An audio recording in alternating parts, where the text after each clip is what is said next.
we wanted to talk about a concept that we think is not as well known, but also is one that can be a great addition to one's business portfolio.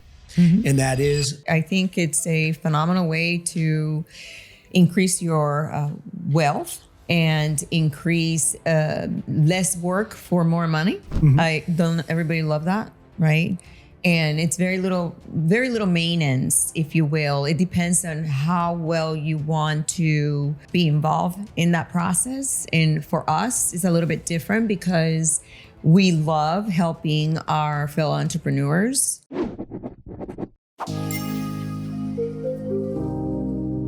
welcome to the Trustedpreneur podcast, the show that empowers entrepreneurs to make informed and impactful decisions.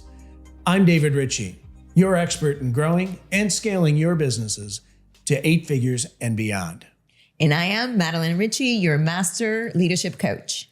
Madeline, over the last couple of weeks, we've been talking about our story, how the businesses that we opened from scratch, some of the franchise concepts that we've gone into, how we made our decisions, things that we look for in companies and businesses. And one of the things that we left off with on our last episode was that we wanted to talk about a concept that we think is not as well known, but also is one that can be a great addition to one's business portfolio. And that is master franchising. And for those of you that don't know, master franchising is where a franchisor offers a individual or an entity, in our case, a couple, to buy a or an area and invest in that area, and then have an opportunity to share in the revenues of not only the territory as a whole, but each one of the individual units. And we looked at this as we've now moved into, and that we own 2 master franchise concepts. And we looked at it as a great, not only, as I said, addition to our business portfolio, but also a really great investment. That's correct. And I think it's a phenomenal way to increase your wealth and increase less work for more money. Don't everybody love that, right? And it's very little maintenance, if you will. It depends on how well you want to be involved in that process. And for us, it's a little bit different because we love helping our fellow entrepreneurs.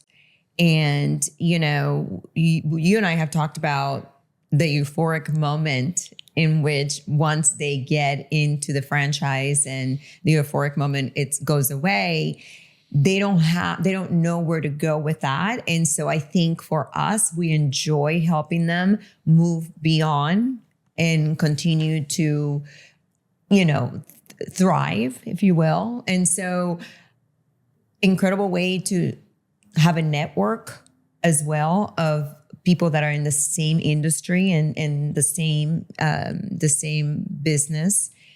And also the summits are awesome, really awesome, because you get to share with everybody across the nation, once a year, and you get to meet them and see what they're doing different in different areas. So, so there's a great advantage besides the financial piece. Absolutely. And so, for most of our audience, they don't necessarily, or maybe they have never even heard about it, or they've heard about it, but they don't know what's required. So one of the things that we tell people when they're interested in the master franchise concept is the investment is similar. Again, depends on the size of the market that you're buying or the area you're investing in. It can be, it can be 10 territories, which is the same as 10 units in a brick and mortar space. It could be 30. It depends on the market that you're in. it depends on where, how the franchisor is selecting to position that. And I want to have you remind me about that, because it's a really important thing when you're looking at this concept on how they cut areas.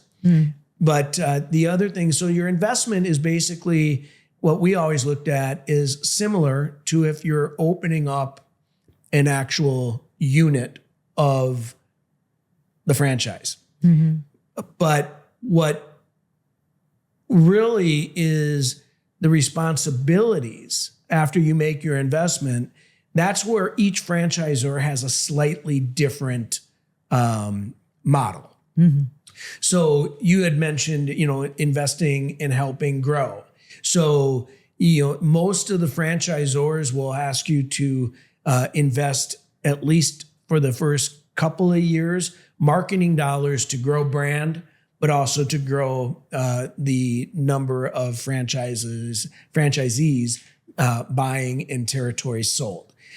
To me, that's a great way of looking at it, because just like if you were building out a unit, you would market, right, to get sales. So this is no different.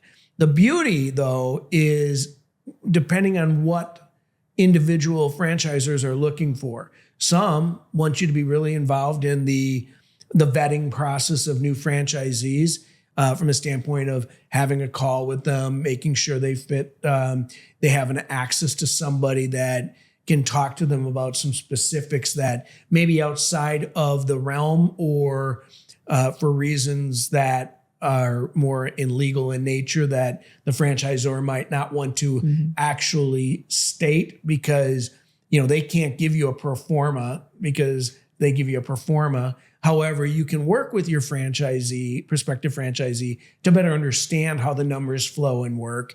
And to me, I think that the other component is some franchisors ask you to participate in the branding and making sure that the franchisee is keeping up with the brand, checking in on the stores. That's about it. Nobody's really asking you to go in and do a financial analysis on them or figure out why they're not doing better, or if they're doing really well, they may ask you, hey, could you find out what they're doing so we can do it? But they probably reach out and talk to them as well. But I think that there's a level of things that they're required, they ask you to do, but the ones we select, you're not required to do. We choose to do. Right. Even in the marketing, more and more of them are moving away from requiring marketing to suggested marketing, because again, it's your investment at that point. You've already invested in the market. One of the things that we learned the hard way, and I'd like you to chat about if you can, is what I was asking you to remind me with, which I remembered, is when you're looking at the master franchise model, you have to pay attention to the area size and how they're cutting major markets, right? So, when we did the one, they cut it on a line that made it a little bit more challenging for having two areas or master franchisees in a good geography. And do you want to talk a little bit about that? Are you talking about the same one that I think? Yeah, is it I'm the sure. one? The one is they cut it in counties, right? Right. And so that made it very difficult, right? Because in the Dallas County and Collin County, they're right there. Right. So if there was on the border, there was one, and the other one was going to be on my territory, you couldn't cross over because of the geography, right? The 3-mile radius, which you're right. You have to be very, very careful in how, when you are selecting that it's not by counties, especially here. Like the other one did it by DFW period, which I thought that was great because it didn't leave for any kind of gray area. It is what it is. I mean, the 3-mile radius still applies, but there's ways to do it a lot easier. Yeah. So I think the best way I would describe that is that sometimes when you're looking at these, I know it's a larger investment, but depending on your market area, if you're in a market that cities are or towns are smaller geographically, but they keep laying over on top of each other, because what ends up happening is the territories are sold more by city or how many can fit in a space. And so if you're looking at that and you're marketing, to your point, areas and people want something on this area, however, there's one that borders on the line of the other area, you have to be careful. So It's a nightmare. yeah. So sometimes what you want to do is you really want to make sure that you understand where they're cutting the territories and how they're looking at that from a standpoint of where that big circle, like we talked on the last episode about, was where's that 3 mile to 5 mile radius and how is it going to impact you? And if you're sitting in a really, and you're buying a market and you have a great area, but somebody collides that area, then you kind of lose out on some of that. And so it's just something you want to be looking at. So again, when you're doing a master franchise, one of the main benefits of it is obviously the revenue sharing and the scaled revenue potential and the enhanced model that provides you as a business owner. Because when we were talking about earlier is that you get a percentage of gross sales over multiple locations. And if you're doing it right and your market is doing well and you're selling lots of territories, which I really are or locations or operating units, one unit is going to make you X. But if you start getting a smaller percentage out of multiple units, you're starting to make as much as that one unit. However, what you don't have is the operational burden. And that was something that we found to be really... Or the expense. Well, the expense of headcount, correct. Right? Because you're really... Or build out. Well, the build out is the investment and the build out are about the same usually. Right. But it is not a build out plus. Because in our case, we did the territory only. We didn't open a unit. So if in our case would have been opening a unit, build out, and the investment. And so we would have made more money just doing the area. Oh yeah. Yeah. As the other units open. Right. Right. So yeah. So it's it's like I always say, you're making a little bit less on each, but you're making more as a whole. And therefore your risk is spread out. And, like we have a couple of those locations are doing really, really well. We have another location that's doing okay, not great. And, when that one bops up again, suddenly they'll all be doing really well. And then, you keep bringing on new ones and you keep growing this revenue stream. So the only downfall that I see, unfortunately, we don't get to pick who's the owner of those units. That is a vetting process that the corporate office goes through. So if you have a owner that isn't receptive to help and they're struggling, it makes it very difficult. You don't make any money on that particular unit, which we have one in one of our franchises, That's true. And that's why one of the things when you're looking at the model, you want to find out if you want to be that involved is that you want to make sure that you have the ability to meet franchisees or prospective franchisees before. Because if you do, and you're getting a vibe, and that's one of the most important things we talked about in the last episode too, is what is that criteria for that franchise bringing in franchisees? If it's only because they can afford it, it doesn't necessarily make it right. If they have to afford it and they have to be able to afford it, but they also have to want to do it. And they have to understand that, as we've always talked in every one of these episodes we've done, business ownership is not easy. It's hard work. And it's harder if you do it alone and you're not receptive to any help. Correct. And and to your point, we do have a couple that, they go through their ebbs and flows, right? Yeah. And if they're not receptive to assistance, then you're really banking that the franchisor is able to impact them. And then sometimes they're not. But again, I'm going to use that as a positive in the sense of I've diversified my risk over multiple locations. And while that one or two locations may not be doing the revenue we would hope or we projected, you always have these other ones that are doing even more than what you projected. Right. So it evens out. It really does balance. And that's the way we looked at it. So I just want to touch base on some of the things that I think are really advantages of the master franchise model. And, one, as I said, you may or may not have to open a unit or a territory. If you do, you actually kind of get paid on the royalties of the same sales that you're paying the franchise for. So you do get a little bit of a benefit for that, but let's just take that aside. The master franchise model, I think, is a great model.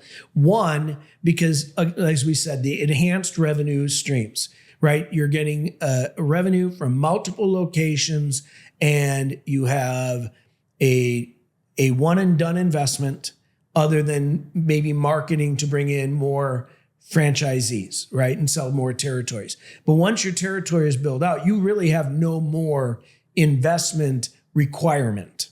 Right. Okay. And there's another revenue stream coming from there as well, besides the royalties. It's the franchise fee.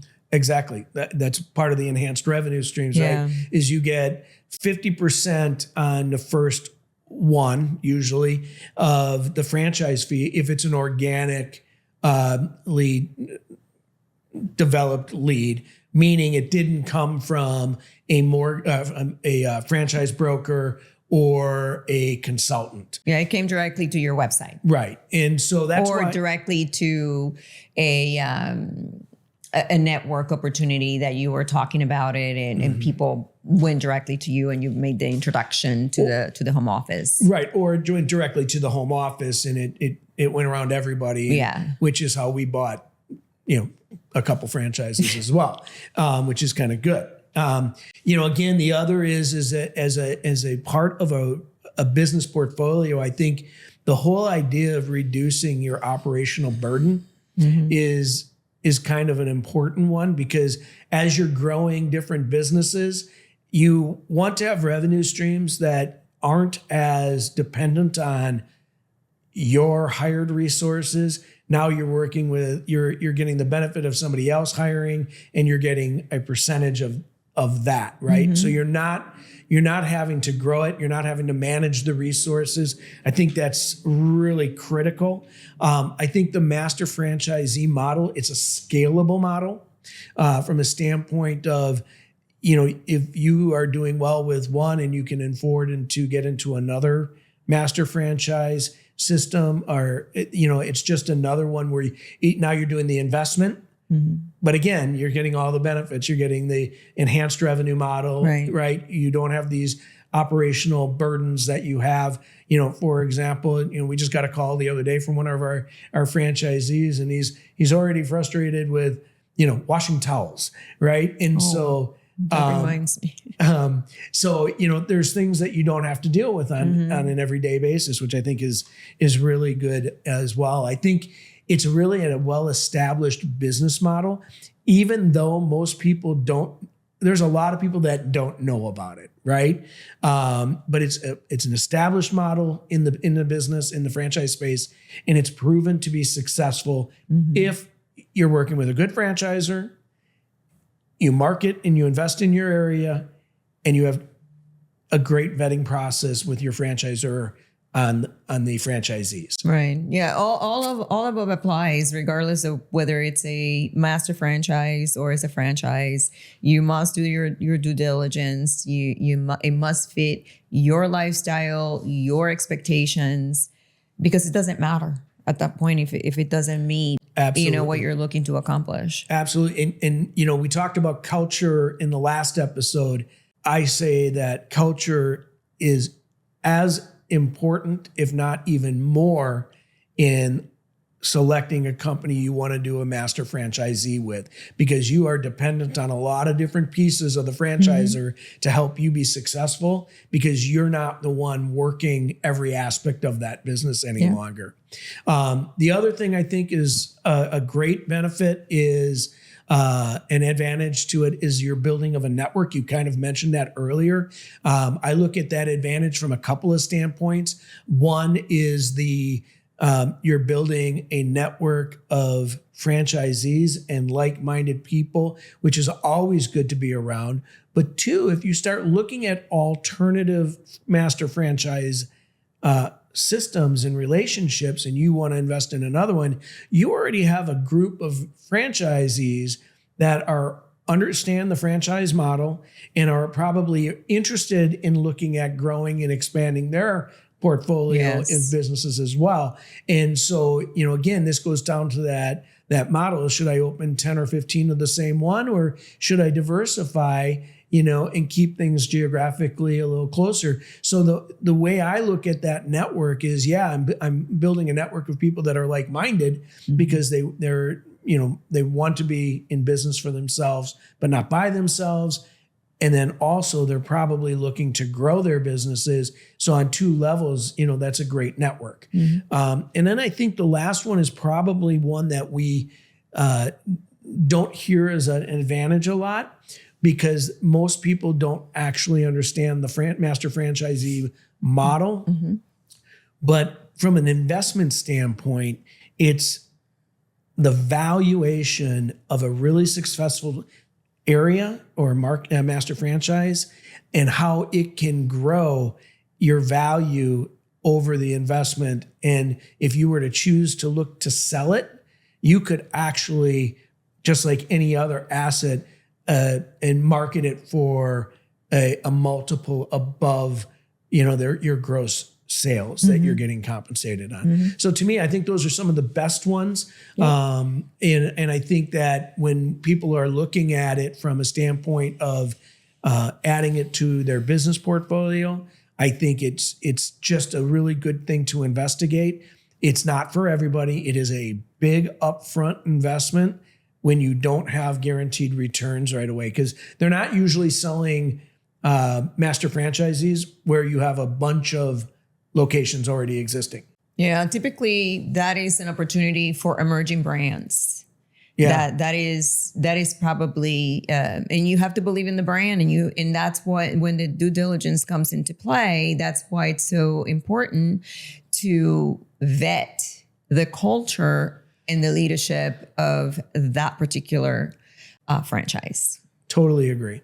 And the other thing I really, I think that we enjoy about it, as you said earlier, is that we get to meet really nice and good business people, but two, it is an opportunity for us to really offer assistance and help them grow. And I think that, while most franchisors don't require that, I think if that's something that you have a calling to do and you want to help other businesses, I think it's a great model. And I think that, as we are growing that part of our business portfolio, and it's one that, again, we're looking at another one as well, because we really like it. And it's interesting. And you probably get told this as much, if not even more, when you tell people about how we've built our business portfolio, that most people come back and they're like, okay, go back to that franchise thing that you're doing, right? Because it's pretty cool. It is. And I don't know of any other opportunities out there that will give you that freedom of not have to be involved in the day-to-day and give you the income potential, because you don't have to have very many, right? I mean, if the right franchise does anything between $70,000 to $100,000 a month, and you have 5 of those, and giving you 3 to 4% of those revenues, listen, that's a pretty good living that you don't have to do anything for. Yeah, it was an investment, and just like everything, you got to invest in order for you to get a return. But it is a very simple, if you have the money to do it, it's a very simple model. It really is. And I think, it is one that when you really look at it, and I just want to recap a couple of things on why we like the model. Okay. One, master franchising, a great addition to a business portfolio, has enhanced revenue streams, right? So again, you're getting the opportunity not only to get a good return on a organic lead that transacts into one or multiple units. You can earn as much as 50% of the franchise fee, which if you think about it, that average franchise fee for the more emerging startup locations is probably between 50 and 60,000. So, okay, 30,000, you sell a couple of those, you're getting a lot of your investment back. Two, you also have the opportunity to get your revenue share, which is a really nice way of getting a consistent flow of income with what I think is the second major reason why we talked about it at great depth is the reduction of required resources and overhead and operational burden. So now you have a revenue stream that literally is like a really good earning dividend stock. And if you look at it that way, you're not making until you sell the stock your big nut, right? And so when markets are doing well, you're getting a little bit more. But when markets are a little softer, you may not be getting as much, but you're still getting a revenue stream based off of gross sales.